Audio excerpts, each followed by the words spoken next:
Flap story flop story flop story flop flop flop. Hi hello ಎಲ್ಲರಿಗೂ ಹೇಗಿದ್ದೀರಾ? I hope ನೀವೆಲ್ಲ ಚೆನ್ನಾಗಿದ್ದೀರಾ ಅಂತ.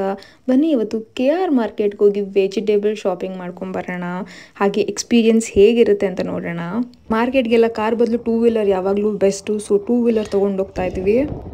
ಪಾಪುನ ಮಾರ್ಕೆಟಲ್ಲಿ ಇಟ್ಕೊಳ್ಳೋದು ಕಷ್ಟ ಆಗುತ್ತೆ, ಸೊ ಅವಳನ್ನ ನಮ್ಮ ಅತ್ತೆ ಮನೇಲಿ ಬಿಟ್ಟು ಮಾರ್ಕೆಟ್ಗೆ ಹೋಗೋಣ ಬನ್ನಿ. ಅವಳನ್ನ ಅಲ್ಲಿ ಬಿಟ್ಟಾಯಿತು. ನಾವು ಇವಾಗ SP ರೋಡಿಗೆ ಬಂದಿದ್ದೀವಿ. ಹೊಟ್ಟೆ ಫುಲ್ ಹಸ್ದುಬಿಟ್ಟಿತ್ತು. ಪ್ರಾಪರಾಗಿ ಬೆಳಗ್ಗೆ ಏನು ತಿಂದಿರಲಿಲ್ಲ, ಮ್ಯೂಸ್ಲಿ ತಿನ್ಕೊಂಡ್ಬಂದಿದ್ವಿ ಅಷ್ಟೇ. ಈ ಮಾರ್ಕೆಟ್ಗೆಲ್ಲ ಹೋಗಬೇಕಾದ್ರೆ ನಾವು ಒಂದು ರೆಸ್ಟೋರೆಂಟ್ ಆಗಲಿ ಕುತ್ಕೊಂಡು ತಿನ್ಕೊಂಡು ಆರಾಮಾಗೆಲ್ಲ ಮಾಡೋಕ್ಕಾಗಲ್ಲ, ಟೈಮೇ ಸಿಕ್ಕಲ್ಲ. ಸೊ ಅಲ್ಲಿರೋ ಸಣ್ಣ ಪುಟ್ಟ ಅಂಗಡಿಗಳನ್ನ ಎಕ್ಸ್ಪ್ಲೋರ್ ಮಾಡ್ಕೊಂಡ್ರೆ ಪಟ್ ಅಂತ ತಿನ್ಕೊಂಡು ನಮ್ಮ ಶಾಪಿಂಗ್ನ ಮುಗಿಸ್ಕೊಬೋದು. ನನ್ನ ಹಸ್ಬೆಂಡ್ ಇಲ್ಲಿ SLN ಟಿಫಿನೀಸ್ ಅಂತ ಒಂದು ಸ್ಮಾಲ್ ಕ್ಯಾಂಟೀನ್ ಕರ್ಕೊ ಬಂದಿದ್ದಾರೆ. ಇಲ್ಲಿ ಬಾತ್ ತಗೊಂಡೆ, ನಿಂತ್ಕೊಂಡ್ರೆ ಜಾಗ ಖಾಲಿ ಆಗ್ಬಿಡುತ್ತೆ. ಆದ್ರೆ ಅಲ್ಲಿ ರಶ್ ನೋಡಿ, ಎಷ್ಟು ರಶ್ ಇದೆ ಅಂದ್ರೆ ಕಾಲು ಇಡಕ್ ಜಾಗ ಇಲ್ಲ, ಅಷ್ಟು ಜನ ಬರ್ತಿದ್ದಾರೆ. ಅಂಡ್ ಎಲ್ಲ ರೀಸನಬಲ್ ಪ್ರೈಸ್, 30 ರೂಪೀಸ್ 50 ರೂಪೀಸ್ ಆ ತರ ಇದೆ. ಸೊ ಆರಾಮಾಗಿ ತಗೊಂಡು ತಿನ್ಕೊಂಡು ನಾವು ಅಲ್ಲಿಂದ ಹೊರಟ್ವಿ KR ಮಾರ್ಕೆಟ್ಗೆ. ನಾವು ವೀಕ್ ಡೇ ಬಂದಿದ್ದೀವಿ, ವೀಕೆಂಡ್ ಆದ್ರೆ ತುಂಬಾ ರಶ್ ಇರುತ್ತೆ ಅಂತ. ಇನ್ನೇನು ಮಾರ್ಕೆಟ್ ತಲುಪ್ತಾ ಇದೀವಿ. ಸೊ ತಲುಪಿದ್ವಿ ಇವಾಗ. ಫ್ರೈಡೇ ಇವತ್ತು, ಆದ್ರೂ ಇಷ್ಟೊಂದು ಜನ ಇದ್ದಾರೆ. ನಾವು ವೀಕೆಂಡಲ್ಲಿ ಬರೋದು ಬೇಡ ಅನ್ಕೊಂಡ್ವಿ, ಬಟ್ ಇವತ್ತೇ ಇಷ್ಟೊಂದು ಜನ ಇದ್ದಾರೆ. ನಾವು ಲಿಟ್ರಲಿ ಗಾಡಿನ ಕಾಲಲ್ಲಿ ತೊಳ್ಕೊಂಡು ಹೋಗ್ತಾರ ತರ ಫೀಲ್ ಆಗ್ತಾ ಇದೆ. ಅಂಡ್ ಇಲ್ಲಂತೂ ಎಲ್ಲಿ ಬೇಕಾದ್ರೂ ಪಿಕ್ ಪಾಕೆಟ್ ಮಾಡ್ಬಿಡ್ತಾರೆ, ಹುಷಾರಾಗಿರ್ಬೇಕು. ಬಟ್ ಇದಂತೂ ಗೋ ಟು ಪ್ಲೇಸ್. ನಿಮ್ಗೆ ಏನ್ ಸಾಮಾನ್ ಬೇಕು ಬ್ಯಾಂಗ್ಳೂರಲ್ಲಿ ಅಂದ್ರೆ ಜಸ್ಟ್ ಗೋ ಟು ಚಿಕ್ಕಪೇಟೆ ಅವ್ರ KR ಮಾರ್ಕೆಟ್. ವೆಜಿಟೇಬಲ್ಸ್ ಅಂದ್ರೆ KR ಮಾರ್ಕೆಟ್ ಹೋಗಿ ಏನಾದ್ರು ಐಟಮ್ಸ್ ಬೇಕಂದ್ರೆ ಡ್ರೆಸ್ ಮೆಟೀರಿಯಲ್ಸ್ ಅವ್ರ ಎನಿ ಮೆಟೀರಿಯಲ್ಸ್, ಪೂಜೆದು ಎಂತ ಸಾಮಗ್ರಿ ಬೇಕಂದ್ರೂ ನಿಮ್ಗೆ ಹೋಲ್ಸೇಲ್ ರಿಟೇಲ್ ಎಲ್ಲ ಸಿಕ್ಕಂತ ಜಾಗ ಇದು. ನೀವಿನ್ನ ಚಾನಲ್ಗೆ ಸಬ್ಸ್ಕ್ರೈಬ್ ಆಗಿಲ್ಲ ಅಂದ್ರೆ ಪ್ಲೀಸ್ ಬೆಲ್ ಐಕಾನ್ ಮೇಲೆ ಕ್ಲಿಕ್ ಮಾಡಿ. ಗಾಡಿ ಪಾರ್ಕಿಂಗ್ ಎಲ್ಲಿದೆ ಅಂತ ತೋರಿಸ್ತೀವಿ. ಈಗ ಪಾರ್ಕಿಂಗ್ ಹೋಗ್ತಾ ಇದೀವಿ ನೋಡಿ. ಅಂಡರ್ ಗ್ರೌಂಡ್ ಇದು, ಬಟ್ ಸ್ವಲ್ಪ ಭಯಾನಕವಾಗಿದೆ. ಕ್ಲೀನ್ ಆಗಿಟ್ಟಿಲ್ಲ ಅವರು. ಮಾರ್ಕೆಟ್ ಅಲ್ವಾ, ಎಷ್ಟು ಕ್ಲೀನ್ ಆಗಿ ಇಡಕ್ಕಾಗತ್ತೆ ಹೇಳಿ, ಪಬ್ಲಿಕ್ ಪ್ಲೇಸ್ ಬೇರೆ. ಬಟ್ ಇಲ್ಲಿ ಪಾರ್ಕಿಂಗ್ ಚಾರ್ಜ್ ತುಂಬಾ ಕಮ್ಮಿ ಇದೆ. ಫುಲ್ ಡೇಗೆ ನಿಮಗೆ ಬರೀ 20 ರೂಪೀಸ್ ಅಷ್ಟೇ ಚಾರ್ಜ್ ಮಾಡೋದು. ಇಲ್ಲಿ ನೀವು ಹೋಗ್ಬಿಟ್ಟು ಪಾರ್ಕ್ ಮಾಡಿ ಪೀಸ್ಫುಲ್ ಆಗಿ ನೀವು ಮಾರ್ಕೆಟಿಗೆ ಬಂದ್ರೆ ನೀವು ಗಾಡಿ ತೊಗೊಂಡು ತಿರ್ಗಕ್ಕಾಗಲ್ಲ ಬಿಡಿ, ನಡ್ಕೊಂಡೆ ಓಡಾಡಬೇಕು. 1 ಕಿಲೋಮೀಟರ್ 2 ಕಿಲೋಮೀಟರ್, ಅದು ಬೇರೆ ಪ್ರಶ್ನೆ. ಸೊ ಇಲ್ಲಿ ಹೋಗ್ಬಿಟ್ಟು ಫುಲ್ ಎಕ್ಸ್ಪ್ಲೋರ್ ಮಾಡಿ. ಫ್ಲವರ್ ಮಾರ್ಕೆಟ್ ನಾನು ಹೋಗ್ತಾ ಇರೋದು ಇವಾಗ. ಫಸ್ಟ್ ದೇವ್ರಿಗೆ ಹೂ ತೊಗೊಂಡ್ಬಿಡೋಣ ಅಂತ. ಹೂ ಸ್ಟಾಕ್ ಖಾಲಿ ಆಗಿತ್ತು. ನಮ್ಮ ಮನೆಯಲ್ಲಿ ಸಾಮಂತಿಗೆ ಹೂವು ಯೂಸ್ ಮಾಡ್ತೀವಿ, ಬಿಡಿ ಹೂವು. ಸೊ KG ತರ ತೊಗೊಂಡ್ಬಿಡ್ತೀವಿ. KG ಲೆಕ್ಕದಲ್ಲಿ ತೊಗೊಂಡ್ರೆ ನಮ್ಗೊಂದು 15 ಡೇಸ್ ಆರಾಮಾಗಿ ಬಂದ್ಬಿಡುತ್ತೆ ನಮಗೆ. ಸೊ ಇವಾಗ ವೆಜಿಟೇಬಲ್ಸ್ ತಗೊಳ್ಳೋಣ ಅಂತ ಹೋಗ್ತಾ ಇದ್ದೀನಿ. ಹೂ ತಗೊಂಡಾಯ್ತು. ಡೈರೆಕ್ಟ್ ಆಗಿ ಹೋಗ್ಬಿಟ್ಟು ತಗೊಂಡ್ಬಿಡಲ್ಲ ನಾನು. ಸ್ವಲ್ಪ ಎಲ್ಲಾದ್ರ ಹತ್ರನು ರೇಟ್ಸ್ ಎಲ್ಲ ನಾನು ಕೇಳ್ತೀನಿ. ಕೇಳಿ ಎಕ್ಸ್ಪ್ಲೋರ್ ಮಾಡಿ ಒಂದು ಲೆವೆಲ್ ಆಫ್ ನಾಲೆಜ್, ಇವತ್ತಿನ ರೇಟಿಗೆ ಎಲ್ಲರೂ ಎಷ್ಟು ಮಾರ್ತಾ ಇದ್ದಾರೆ ಅಂತ ತಿಳ್ಕೊಂಡ್ಮೇಲೆ ಅದ್ರ ಮೇಲೆ ಹೋಗ್ಬಿಟ್ಟು ಯಾರ ಹತ್ರ ಪರ್ಚೇಸ್ ಮಾಡಬೇಕು ಅಂತ ಡಿಸೈಡ್ ಮಾಡ್ತೀನಿ. ಅಷ್ಟೇ ಒಂದು ರೌಂಡ್ ಕಣ್ಣು ಹಾಕೊಂಡ್ಬಿಟ್ಟಿರ್ತೀನಿ. ಯಾರ ಹತ್ರ ಫ್ರೆಶ್ ಆಗಿದೆ, ಯಾರ್ದು ಕಮ್ಮಿ ಇದೆ, ಯಾರ್ದು ಜಾಸ್ತಿ ಇದೆ, ಫ್ರೆಶ್ ಇದ್ದು ಯಾರ ಹತ್ರ ಕಮ್ಮಿ ಇದೆ ಅಂತೆಲ್ಲ ಫುಲ್ಲು. ನನ್ನ ಹಸ್ಬೆಂಡ್ಗಂತೂ ಆ ಥರ ಎಲ್ಲ ಓಡಾಡಿದ್ರೆ ಎಷ್ಟಾಗಲ್ಲ, ಪಟ ಅಂತ ತೊಗೊಂಡ್ಬಂದ್ಬಿಡ್ಬೇಕು. ಬಟ್ ನಾನು ಹಂಗಲ್ಲ. ಒಂದೊಂದು ಅಂಗಡಿ ಎಲ್ಲ ನಾನು 5-10 ನಿಮಿಷ ಸುಮ್ಮನೆ ಸ್ಪೆಂಡ್ ಮಾಡ್ತಾ ಇರ್ತೀನಿ. ಅವ್ರಿಗೆ ಫುಲ್ ಕೋಪ ಬರ್ತಾ ಇರುತ್ತೆ.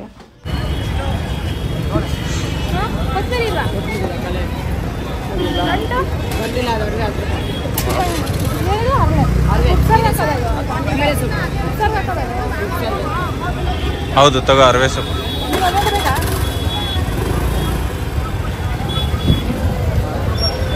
ಈ ಕಡೆನೇ ಚೆನ್ನಾಗಿದೆ.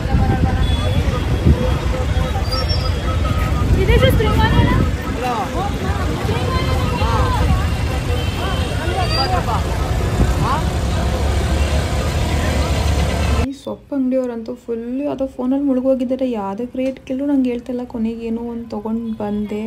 ಅದಾದಮೇಲೆ ಬರ್ತಾ ಬ್ಯಾಗ್ ತುಂಬ್ಕೊಂಡು ಫುಲ್ ವೆಯ್ಟ್ ಆಗ್ಬಿಟ್ಟಿತ್ತು. ಎತ್ತಕ್ಕೆ ಆಗ್ತಾಯಿರಲಿಲ್ಲ. ಏನೋ ಬಾಹುಬಲಿ ಥರ ಎತ್ತಕ್ಕೆ ಹೋದೆ. ಬಟ್ ಯಾವುದೋ ಒಂದು ವೆಯ್ಟು ನನ್ನ ನೀ ಮೇಲೆ ಬಿದ್ದುಬಿಡ್ತು ರಪ್ ಅಂತ. Flop story flop story flop story flop flop flop. Heavy trending, heavy training. ತುಂಬ ಕಷ್ಟಪಟ್ಬಿಟ್ಟಿದ್ದಾಳೆ, ತುಂಬ ಕಷ್ಟಪಟ್ಟಿದ್ದಾಳೆ. ಎಲ್ಲಿ ಮಂಡಿ ಚಿಂಗ್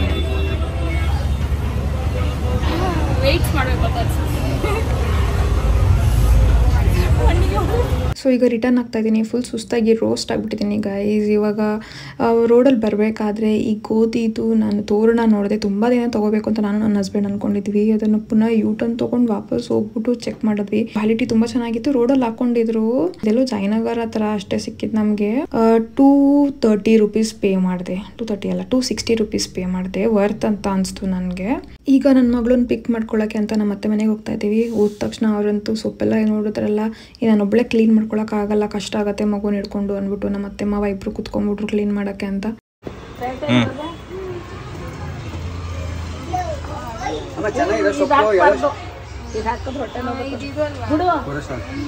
ನೋಡಮ್ಮ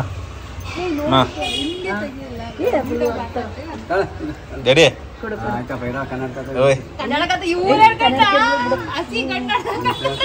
ಡ್ಯಾಡಿ ಅವ್ರ ಜೊತೆ ನಾನು ಹಾಗೆ ಕೈ ಆಡಿಸ್ತಾ ಇದ್ದೆ, ಬಟ್ ಜಾಸ್ತಿ ಕ್ಲೀನ್ ಮಾಡಿದ್ದೆ. ಅವರು ಜೊತೆಗೆ ರಾತ್ರಿ ಡಿನ್ನರ್ ಕುಕ್ ಮಾಡೋಕ್ಕೂ ನನಗೆ ಕಷ್ಟ ಅಂತ ನಮ್ಮ ಮತ್ತೆ ಇರೋ ಬರೋದೆಲ್ಲ ತುಂಬಿ ಕಳಿಸಿದ್ರು. ರಾತ್ರಿಗೆ ಅಂತ ಮೆಂತ್ಯ ಬಾತು, ಬೆಳಗ್ಗೆಗೆ ಅಂತ ದೋಸೆ ಬ್ಯಾಟರು ಮತ್ತು ಕ್ಯಾಪ್ಸಿಕಮ್ ಆ್ಯಂಡ್ ಪೀಸ್ ಕರಿ ಏನೇನೋ ತುಂಬಿದ್ದಾರೆ. ನಾನು ಹೆಲ್ದಿ ಡಯಟ್ ಅದು ಇದು ಅಂತ ಅಂತಿರ್ತೀನಿ ಅಂತ ನನಗೆ ಯಾವ ಥರ ಡಯಟರಿ ಫುಡ್ ಬೇಕು ಆ ಥರದೇ ಪ್ರಿಪೇರ್ ಮಾಡಿ ಕಳಿಸಿದ್ದಾರೆ. ಸ್ವಲ್ಪ ರಿಲ್ಯಾಕ್ಸ್ ಮಾಡಲಿ ಅಂತ ಕಾಲಿಗೆ ಬೇರೆ ಬಿದ್ದುಬಿಟ್ಟಿತ್ತಲ್ಲ, ಅದಕ್ಕೆ ಎಲ್ಲ ತುಂಬಿಸಿದ್ರು. ಈಗ ನಮ್ಮ ಅತ್ತೆ ಮನೆಯಿಂದ ಹೊರಟಿದ್ದೀವಿ, ಮನೆಗೆ ಹೋಗ್ತಾ ಇದ್ದೀವಿ. ಒಂದು ವೇ ನಮ್ಮ ಹಳೆ ಮನೆ ರೋಡಲ್ಲಿ ಬರ್ತಾ ಇದ್ವಿ. ಅಲ್ಲಿ ತುಂಬಾ ರೋಡ್ ಇಂಪ್ರೂವ್ ಆಗಿಬಿಟ್ಟಿದೆ ನೋಡಿ, ತುಂಬ ಖುಷಿ ಆಗ್ತಾ ಇದೆ. ನಾವಿಲ್ಲಿ ಮೊದಲೆಲ್ಲ ಬರ್ಬೇಕಾದ್ರೆ ಫುಲ್ ಕಾಡ್ ಥರ ಇರ್ತಾಯಿತ್ತು, ನಡ್ಕೊಂಡು ಹೋಗಕ್ಕೆ ಭಯ ಆಗ್ತಾಯಿತ್ತು. ಇವಾಗ ನೋಡಿದ್ರೆ ಟ್ರಾಫಿಕ್ ಜಾಮ್ ಆಗುತ್ತೆ ಈ ರೋಡಲ್ಲಿ. ಬೆಂಗಳೂರಲ್ಲಂತೂ ಯಾವ ಸಂದಿನೂ ಬಿಡ್ತಾ ಇಲ್ಲ, ಫುಲ್ ಇಂಪ್ರೂವ್ ಆಗ್ತಾ ಇದೆ. ಈಗ ಮನೆಗೆ ಬಂದ್ವಿ, ಹೊಟ್ಟೆ ಹಸ್ತೋಗಿದೆ. ಸೊ ನಾನು ನಮ್ಮ ಅತ್ತೆ ಕೊಟ್ಟಿರೋ ಮೆಂತ್ಯ ಅನ್ನ ತಿನ್ನೋಣ ಅಂದ್ಕೊಂಡೆ, ಬಟ್ ಜೊತೆಗೆ ಪ್ರೋಟೀನ್ ತಿನ್ನೋಣ ಅಂದ್ಬಿಟ್ಟು ಎಗ್ ಮಾಡ್ಕೊತಾ ಇದ್ದೀನಿ, ಆಮ್ಲೆಟು. ನನ್ನ ಮಗಳಿಗೂ ಸ್ವಲ್ಪ ಮೆಂತ್ಯ ಅನ್ನ ಕೊಟ್ಟಿದ್ದೀನಿ, ಜೊತೆಗೆ ಓಟ್ಸ್ ಕೂಡ ಪ್ರಿಪೇರ್ ಮಾಡ್ತಾ ಇದ್ದೀನಿ ವಿತ್ ಡ್ರೈ ಫ್ರೂಟ್ಸ್ ಪೌಡರ್. ಅವಳಿಗಂತೂ ನಾನು ಎಲ್ಲಿ ಇರ್ತೀನಿ ಅಲ್ಲೇ ಇರಬೇಕು. ಕಿಚನಲ್ಲಂತೂ ನಾನಿದ್ರೆ ಅವಳು ಕಿಚನಲ್ಲಿ ಸೆಟ್ಲ್ ಆಗಿಬಿಡ್ತಾಳೆ. ಅಲ್ಲಿ ನೋಡಿ ಲೈಟರ್ ನಾನು ಯೂಸ್ ಮಾಡೋದು ಅವಳು ಕಲ್ತ್ಕೊಂಡಿದ್ದಾಳೆ. ಸೊ ಅವಳು ಹೋಗ್ಬಿಟ್ಟು ಸ್ಟವ್ ಆನ್ ಮಾಡ್ಬೇಕಂತ ಅದನ್ನು ಇಟ್ಕೊಂಡಿದ್ದಾಳೆ. ಈ ಲೈಟರ್ದು ಬೆಸ್ಟ್ ಪಾರ್ಟ್ ಅಂತ ಹೇಳಿದ್ರೆ ಮಕ್ಕಳು ಕೈಯಲ್ಲಿ ಇಟ್ಕೊಂಡಾಗ ಅದು ಲಿಟ್ ಆಗಲ್ಲ, ಅದನ್ನು ಲಾಕ್ ಮಾಡ್ಬೋದು. ಸೊ ಅವಳು ಇಷ್ಟೇ ಟ್ರೈ ಮಾಡಿದ್ರು ಅದರಿಂದ ಫೈರ್ ಇಗ್ನೈಟ್ ಆಗಲ್ಲ. That is the best part. So ಅವಳು ಅವಾಗ ಇಟ್ಕೊಂಡಾಗ ನನಗೇನು ಟೆನ್ಷನ್ ಇರೋಲ್ಲ. ಬಟ್ ಆದರೂ ಕೇರ್ಫುಲ್ಲಾಗಿ ನಾವು ಇರಬೇಕು, ಮಕ್ಕಳ ಜೊತೆ ಇರಬೇಕಾದ್ರೆ ಕಣ್ಣಲ್ಲಿ ಕಣ್ಣಿಟ್ಟು ನೋಡ್ಕೊಬೇಕಾಗತ್ತೆ. ಅದಕ್ಕೆ ನಾನು ಎಲ್ಲಿ ಹೋಗ್ತೀನಿ ಮನೆಯಲ್ಲಿ ಅವಳನ್ನ ಪಕ್ಕದಲ್ಲೇ ಇಟ್ಕೊಂಡಿರ್ತೀನಿ, ಇನ್ಕ್ಲೂಡಿಂಗ್ ಬಾತ್ರೂಮ್ಗೂ ಕೂಡ ಅವಳನ್ನ ಕರ್ಕೊಂಡು ಹೋಗ್ತೀನಿ. ಯಾರು ಏನೇ ತಿಳ್ಕೊಳ್ಳಿ, ಎಂಡ್ ಆಫ್ ದ ಡೇ ಅವಳು ನನ್ನ ಮಗಳು. ಸೊ ನಾನು ಅವಳನ್ನ ಕಾಪಾಡ್ಕೊಬೇಕು, ನನ್ನ ಕಣ್ಣಲ್ಲಿ ಕಣ್ಣಿಟ್ಟು ನೋಡ್ಕೊಬೇಕು. ಅದಕ್ಕೆ ಅವಳನ್ನ ಎಲ್ಲೂ ಬಿಡಲ್ಲ, ನಾನು ನನ್ನ ಜೊತೆನೇ ಇಟ್ಕೊಂಡಿರ್ತೀನಿ. ನಂತರನೇ ಎಷ್ಟೋ ಅಮ್ಮಂದಿರದನ್ನು ನೋಡ್ತಾ ಇರ್ತೀರಾ. ಸೊ ನಿಮಗೂ ಇದು ರಿಲೇಟ್ ಆಗುತ್ತೆ. ನಮ್ಮ ಮಕ್ಕಳನ್ನ ನಾವು ಯಾವ ಸಂಧಿಯಲ್ಲೂ ಬಿಡೋಕ್ಕಾಗಲ್ಲ. No matter working women, independent women, ಹೌಸ್ ವೈಫಾ, it doesn't matter. End of the day ಅವ್ರು ನಮ್ಮ ಮಗು ಅನ್ನೋದೊಂದೇ ಮ್ಯಾಟರ್ ಆಗೋದು.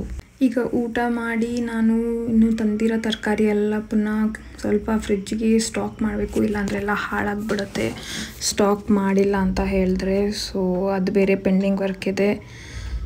ಫಸ್ಟು ಹೊಟ್ಟೆ ಏನಾದ್ರು ತಿನ್ಕೊಂಬಿಡೋಣ, ಆಮೇಲೆ ಏನು ಬೇಕಾದ್ರೂ ಮಾಡೋಣ. ಫಸ್ಟು ಹೊಟ್ಟೆ ಪೂಜೆ ಮಾಡ್ಕೋಬೇಕಲ್ವಾ. ನನಗಂತೂ ಹೊಟ್ಟೆ ಫಸ್ಟ್ ತಿನ್ಕೊಂಬಿಟ್ಟಿಲ್ಲ ಅಂದರೆ ಏನು ಕೆಲಸನೂ ಮಾಡೋಕ್ಕಾಗಲ್ಲ. ಅದೊಂಥರ ಒಂದು ಗಾಡಿಗೆ ಪೆಟ್ರೋಲ್ ಕೊಟ್ಟಂಗೆ, ಪೆಟ್ರೋಲ್ ಇಲ್ಲಾಂದರೆ ಯಾವ ಗಾಡಿನೂ ಓಡಲ್ಲ ಆ ಥರ ನನಗೆ. ಸೊ ಸಫಿಷಿಯೆಂಟಾಗಿ ನಾನು ಊಟ ಮಾಡ್ಕೊಂಬಿಡ್ಬೇಕು. I am a foodie. ಇವಾಗ ನನ್ನ ಮಗಳಿಗೂ ಸ್ವಲ್ಪ ತಿನ್ನಿಸ್ಬಿಟ್ಟು ಕುತ್ಕೊತಾ ಇದ್ದೀನಿ. ನನ್ನದು ಎಲ್ಲ ಅನ್ಪ್ಯಾಕಿಂಗ್ಗೆ ವೆಜಿಟೇಬಲ್ಸ್ ಏನೇನು ತಂದಿದ್ದೀನಿ, ಯಾವುದು ಜಾಸ್ತಿ ಭಾರ ಮಾಡಿ ನನ್ನ ಕಾಲು ಏಟ್ ಮಾಡಿದಂತ ಯೋಚನೆ ಮಾಡ್ತಾಯಿದ್ದೆ. ಆವಾಗ ಫ್ಲ್ಯಾಶ್ ಆಯಿತು. ನಾನು ತೊಗೊಂಡಿದ್ದು ಸೌತೆಕಾಯಿ, ಕುಕ್ಕುಂಬರೇ ನನ್ನ ಕಾಲ ಮೇಲೆ ರಪ್ ಅಂತ, ಅದು ತುಂಬಾ ವೆಯ್ಟ್ ಬಿಟ್ಟಿದ್ದು. ಬಿಕಾಸ್ 3.5 kg ತೊಗೊಂಡ್ಬಿಟ್ಟಿದೆ, ಅದೇ ಹೆವಿ ವೆಯ್ಟ್ ಇದ್ದಿದ್ದು. ಅದಾದಮೇಲೆ ಬಾಕಿ ಇದೆಲ್ಲ ಹಂಗಂಗೆ ಸ್ವಲ್ಪ 1 kg ಅಂತ ಎಲ್ಲನೂ ವೆಯ್ಟ್ ಹಂಗೆ ಇನ್ಕ್ರೀಸ್ ಆಗಿ ಅಷ್ಟು ಹೋಗ್ಬಿಟ್ಟು ನಿಮ್ಮ ಮಂಡಿ ಮೇಲೆ ಬಿದ್ದರೆ ಹೇಗೆ ಫೀಲ್ ಆಗುತ್ತೆ ಹೇಳಿ, ಆ ಥರ ಆಯಿತು. ಇನ್ನೂ ಮಂಡಿ ನಂಗೆ ತುಂಬ ನೋವ್ತಾ ಇದೆ. ರಾತ್ರಿ ಮಲಗಬೇಕು, ರೋಲಿನಿ ಸ್ಪ್ರೇ ಮಾಡ್ಕೊಂಡು ಮಲ್ಕೋತೀನಿ. ಒಂದು ನರ್ವ್ಗೆ ಟ್ರಿಗರ್ ಆದಂಗೆ ಆಯಿತು, ಅಷ್ಟು ಜೋರಾಗಿ ಏಟ್ಬಿತ್ತು ಅವಾಗ.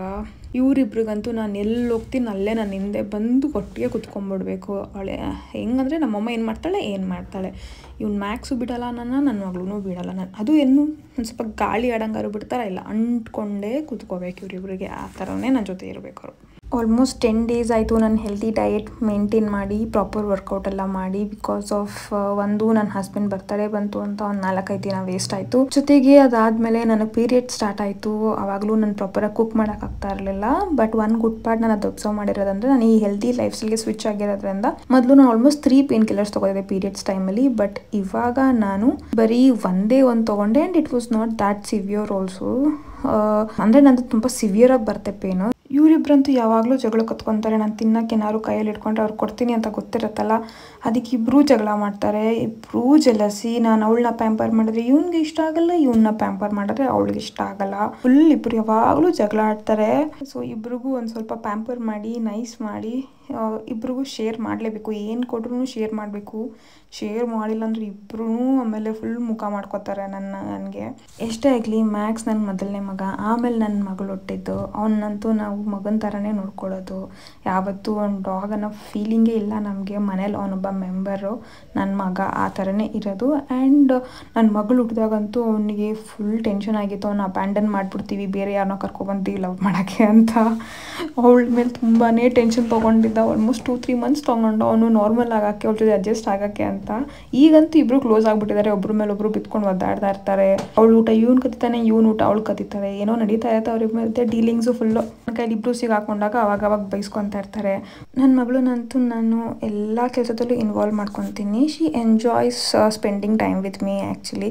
ಸೊ ಅವಳು ಊಟದಾಗಿಂದ ಅದೇ ಥರ ಬಂದಿರೋದ್ರಿಂದ she is use to it and ಅವಳಿಗೆ ಚೆನ್ನಾಗಿ ಅನ್ಸುತ್ತೆ. And I feel we are bonding better. ನನ್ನೊಳಗಡೆ ಯಾವಾಗಲೂ ಒಂದು ಭಯ ಇತ್ತು, ನಾನು ನನ್ನ ಮಗು ಪ್ರಾಪರಾಗಿ ಬಾಂಡ್ ಬೆಳೆಸ್ಕೊಳ್ಳಿಲ್ಲ ಅಂದರೆ ಹೇಗೆ ಏನು ಅಂತ. ಬಿಕಾಸ್ ಈ ಕಾಲದಲ್ಲಿ ಅವ್ರ ಮಕ್ಕಳೇ ಒಂದು ಲೋಕದಲ್ಲಿ ಇರ್ತಾರೆ, ಪೇರೆಂಟ್ಸೇ ಒಂದು ಲೋಕದಲ್ಲಿ ಇರ್ತಾರೆ. ನನಗೆ ಆ ಥರ ಲೈಫ್ ಸ್ಟೈಲ್ ಭಾಳಕ್ಕೆ ಒಂಚೂರು ಇಷ್ಟ ಇಲ್ಲ. ಸೊ ನನಗೆ ನನ್ನ ಮಗಳು, ನನ್ನ ಫ್ಯಾಮಿಲಿ, ನನ್ನ husband, we want to live like a family. It's not like monotonous robot life style that we want. ಅದಕ್ಕೋಸ್ಕರ ಎಷ್ಟಾಗತ್ತಷ್ಟು I spend time with her, making sure ಇದು ಈಗಲಿಂದನೇ ಒಳಗೆ ಅರ್ಥ ಆಗಬೇಕು.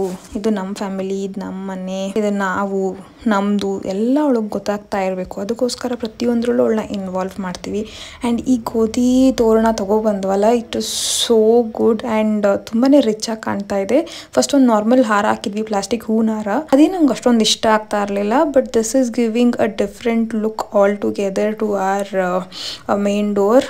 ತುಂಬಾ ಚೆನ್ನಾಗಿ ಕಾಣ್ತದೆ ಆ್ಯಂಡ್ ಇದು ವಾಸ್ತು ಪ್ರಕಾರ ತುಂಬ ಒಳ್ಳೇದಂತಾರೆ. ಈ ಗೋಧಿ ಅಥವಾ ವೀಟ್ ತೋರಣ ಹಾಕೋದ್ರಿಂದ ಶಾಂತಿ, ನೆಮ್ಮದಿ, ಆಮೇಲೆ ಪ್ರಾಸ್ಪ್ಯಾರಿಟಿ, ಜೊತೆಗೆ ಕೆಟ್ಟ ದೃಷ್ಟಿ ಏನಿದೆ ಅದು ಕೂಡ ತಟ್ಟಲ್ಲ ಅಂತ ಹೇಳ್ತಾರೆ. ದೃಷ್ಟಿಗೋಸ್ಕರ ಹಾಕ್ತಾರೆ ಆ್ಯಂಡ್ ಮನೆ ಹೆಚ್ಚಳವಾಗಿರುತ್ತೆ, ಜೊತೆಗೆ ಸುಖ, ನೆಮ್ಮದಿ, ಶಾಂತಿಯಿಂದ ತುಂಬಿರುತ್ತೆ ಅಂತ ಹೇಳ್ತಾರೆ. ಅದಕ್ಕೋಸ್ಕರ ಈ ವೀಟ್ ಗೋಧಿ ತೋರಣನ ಹಾಕ್ತಾರೆ. ಈಗಂತೂ ತುಂಬಾ ಜನದ ಮನೆಯಲ್ಲಿ ಇದನ್ನ ನೋಡ್ತಾ ಇದ್ದೆ. ಸೊ ನನಗೂ ತಗೋಬೇಕು ಅಂತ ಆಸೆ ಆಗ್ತಾ ಇತ್ತು. ಇವತ್ತು ರೋಡಲ್ಲಿ ನೋಡಿದ ತಕ್ಷಣ ಯೂಟ್ ಅಂತ ತಗೊಂಡು ವಾಪಸ್ ಒಬ್ರು ತಗೊಂಡ್ಬಂದ್ವಿ. ಬಟ್ ಚೆನ್ನಾಗಿ ಅನಿಸ್ತಾ ಇದೆ. It is giving a positive feeling. Finally ಮನೆಗೆ ಇಷ್ಟ ಆಗಿರೋದೊಂದು ಸಾಮಾನು ಬಂತಲ್ಲ ಅಂತ. ಏನೇ ಆಗಲಿ ಹೊಸ ಸಾಮಾನು ತಂದಾಗ ಚೆನ್ನಾಗಿ ಅನ್ಸುತ್ತಲ್ಲ ಮನೆಯಲ್ಲಿ. ಅಲ್ಲಿ ಆಲ್ರೆಡಿ ನಾನು ಈವಲ್ ಐ ಕ್ಯಾಚರ್ ಒಂದು ಹಾಕಿದ್ದೆ, ಅದನ್ನ ನನ್ನ ಹಸ್ಬೆಂಡು ತೆಗೆದ್ರು. ನಾನು ಎತ್ತಿಟ್ಬಿಡ್ತೀನಿ ಕೊಡು ಅಂತ ಹೇಳಿದೆ. ಬಟ್ ಅವ್ರು ಹೇಳಿದ್ರು ಬೇಡ, ನೀನು ತಂದಿದ್ಯಾ, ನೀವು ಆಸೆ ಪಟ್ಟು ತಗೊಬಂದಿರೋದಲ್ವಾ ಅದನ್ನು ಅಂದ್ಬಿಟ್ಟು ಅಲ್ಲೇ ಆಪೋಸಿಟ್ ಆಗಿ ಕಟ್ಟಿದ್ರು. So double protection from evil I. ಇವತ್ತಿಗೆ ಇಷ್ಟೇ ಗೈಸ್, ಮತ್ತೆ ನಾಳೆ ಸಿಕ್ಕಣ. ಅಲ್ಲಿ ತನಕ ಬಾಯ್.